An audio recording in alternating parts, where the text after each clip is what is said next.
Pag-aaralan ng ilang senador ang pagpapatupad ng fuel subsidy ngayong may nakaambang krisis sa langis dahil sa tensyon sa Middle East. Para sa iba pang detalye live mula sa Senado may Express Report si Mean Los Baños. Mean, ano-ano ba itong mga measures na tinitingnan ng mga senador para dyan sa Middle East crisis? Ruth, kanya-kanya ang suhestyon ng mga senador kung ano ang dapat na gawin ng gobyerno sa gitna nga ng girian at gerang nangyayari ngayon sa Middle East. Si Senator Kiko Pangilinan sinabing dapat na magpatupad ng crisis protocol ang gobyerno para na rin sa libo-libo nating mga kababayan na naninirahan at nagtatrabaho sa Middle East. Sabi ng senador, para raw yan sa mabilis at maayos na evacuation ng ating mga kababayan.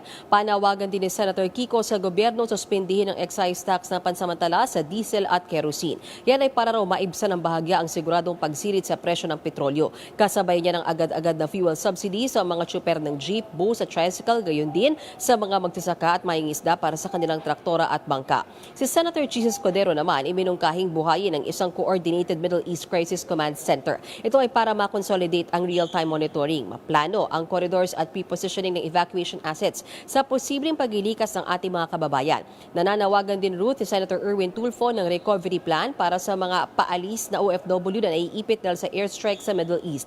Dapat anyang ibigay ang lahat ng remedyo na pwedeng ibigay sa ating mga kababayan, hindi lang pagdating sa pinansyal kundi maging sa aspeto ng kanilang mental health.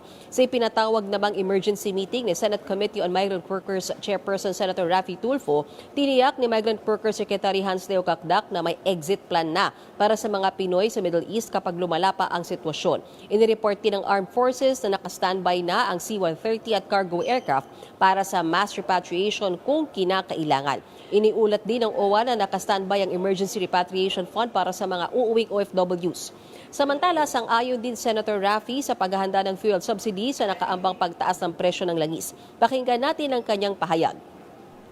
Sabi ko, bakit hintayin pa natin na umabot ng $80 per barrel bago tayo kumilos at bigyan ng subsidy?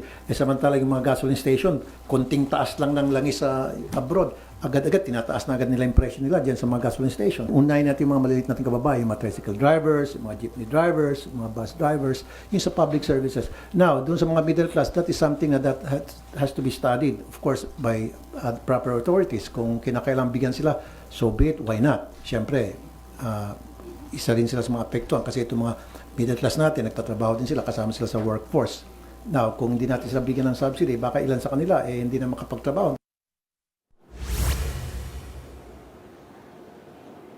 Samantala, Ruth, umaasa si Senator Risa Hontiveros na walang mangyayaring spillover ang tensyon sa pagitan ng Iran at Amerika kasama ang Israel. Yan ay kahit paraw kaalyado tayo ng Amerika. Nananawagan din siya ng tigil putukan sa mga bansang nasa gitna ng tensyon. Para naman kay Senate President Tito Soto, dapat higpitan pa raw ang pagmonitor ng ating gobyerno sa nangyayaring tensyon. Pakinggan natin ang pahayag ni Senate President Soto. We should be monitoring it closely.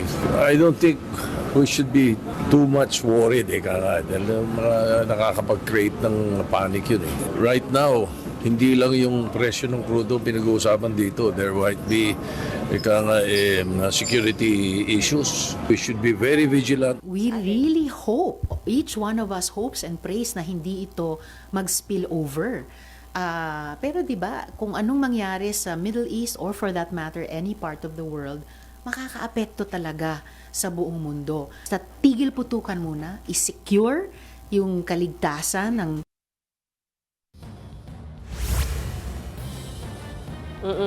Ruth, sinabi rin ng Senate President Tito Soto na pinag-uusapan naman na talaga ng gobyerno yung mungkahi na i-review yung ating mga treaties at kasunduan sa Amerika, lalo't may EDCA sides dito sa Pilipinas. Pero giit na Senate President Soto, hindi naman talaga pwedeng basta na lang putulin yung ating relasyon sa ibang bansa, lalo't nakakabuti rin ito sa ating ekonomiya. Balik sa iyo, Ruth. Yan po ang Express Report ni Mean Los Baños live mula sa Senado. Mga kapatid, Ruth Cabalco, para sa mabilis na pasada ng mga balitang dapat niyong malaman, mag-follow at mag-subscribe sa social media pages ng News 5.